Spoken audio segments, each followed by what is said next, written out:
New PFL CEO John Martin reveals past attempt to buy UFC because he saw the potential. This one I got right.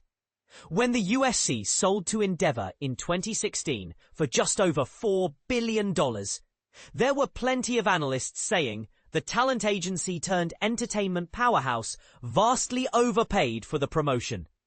Less than a decade later, the UFC has repeatedly earned record revenue across all avenues, including media rights, sponsorships, ticket sales, and merchandising. The UFC also recently signed a $7.7 billion deal to move from ESPN to Paramount in 2026, with the company now combined with WWE for a value estimated at over $21 billion.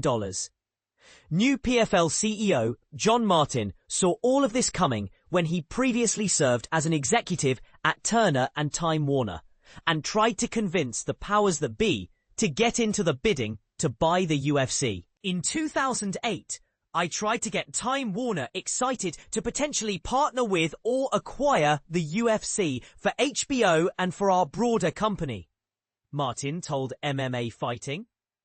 Then in 2016, before it was sold to A. Emanuel and his team, tried to get Time Warner to step up and buy it then. I had a lot of audience there, but unfortunately the company was well down the path to being sold to ATT, so the timing just didn't work out. While he's not exactly patting himself on the back for calling his shot, Martin wasn't surprised at all to see the UFC flourish in the aftermath of that sale. The promotion has continuously expanded with additional revenue streams, and the Paramount deal makes the UFC one of the most profitable sports brands in the world. Now Martin hopes to apply that same kind of business acumen to PFL operations as he settles into his new role as CEO. I haven't got everything right in my business calls. I've been pretty fortunate, Martin said. But this one I got right.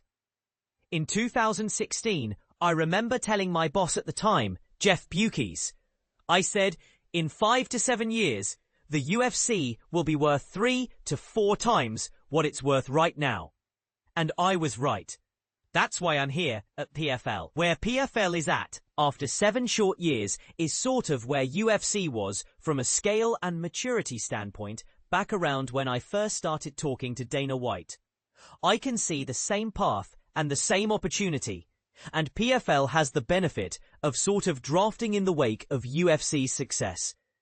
Currently, the PFL is wrapping up a multi-year broadcast deal with ESPN, with those rights extending through the end of 2026. ESPN is preparing to lose the UFC after 2025, which puts PFL in an interesting position moving forward. Martin used the UFC inking the $7.7 billion Paramount deal as a huge help when it comes time for PFL to begin negotiations on new broadcast rights, because he knows there's a thirst for combat sports in the United States and around the globe.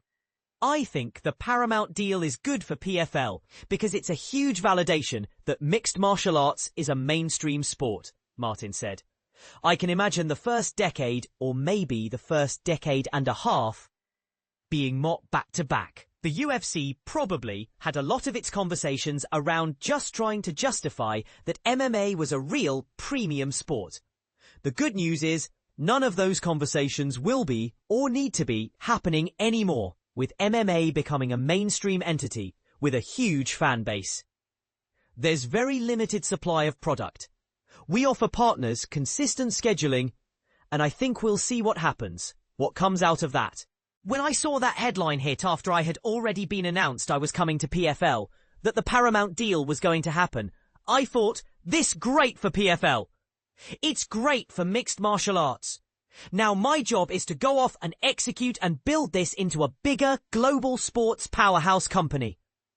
PFL becomes the only combat sports show in town on ESPN starting in January, and Martin anticipates working with executives there to discuss their long-term commitment to MMA. A huge part of Martin's job now becomes seeking out a new broadcast deal for 2027, with plans to make the PFL an even bigger player in the industry moving forward. If you look at the US media rights, PFL is thrilled to be on ESPN and partner with ESPN, Martin said. We have one more year to go in 2026 with ESPN. I look forward to collaborating with them, and now that they don't have the UFC, understanding how much commitment they're going to have to MMA and PFL. But I think, given the huge amount of value by Paramount on those rights, given the scarcity of MMA availability, if you want to now buy rights to a premium MMA organization any time over the next 7 years, there's only one really game in town. It's us. It's PFL. So what I'll be looking for is a committed partner. One that will give us consistent schedule and support. And one that will give us marketing and promotion in addition to more money for the rights. So we've got time to do that.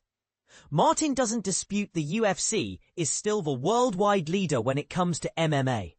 But he knows there's more than enough room for PFL to carve out its own share in the marketplace. He's not trying to kick a hornet's nest when it comes to competing with the UFC, but Martin believes PFL has a place at the table, and he's excited for the future. Between UFC and PFL, there are only 80 premium events a year, Martin said. If you compare that to professional soccer or professional basketball, where there are thousands of games, and the rabid, passionate fan base that MMA is drawing, there's plenty of room for a number two. A strong number two. Two like PFL, but 7 years it took PFL to get where it is today. It's a competitive position that arguably is not going to be replicated. There is absolutely room for at least a second. But when people say, is this the NFL versus the XFL? No, that's not an appropriate comparison.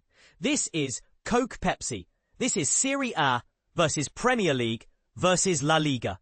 These are all successful brand and products and sports leagues that can coexist because the fan base is so massive. PFL is entering into its phase of its life cycle where it's about executing and growing the business.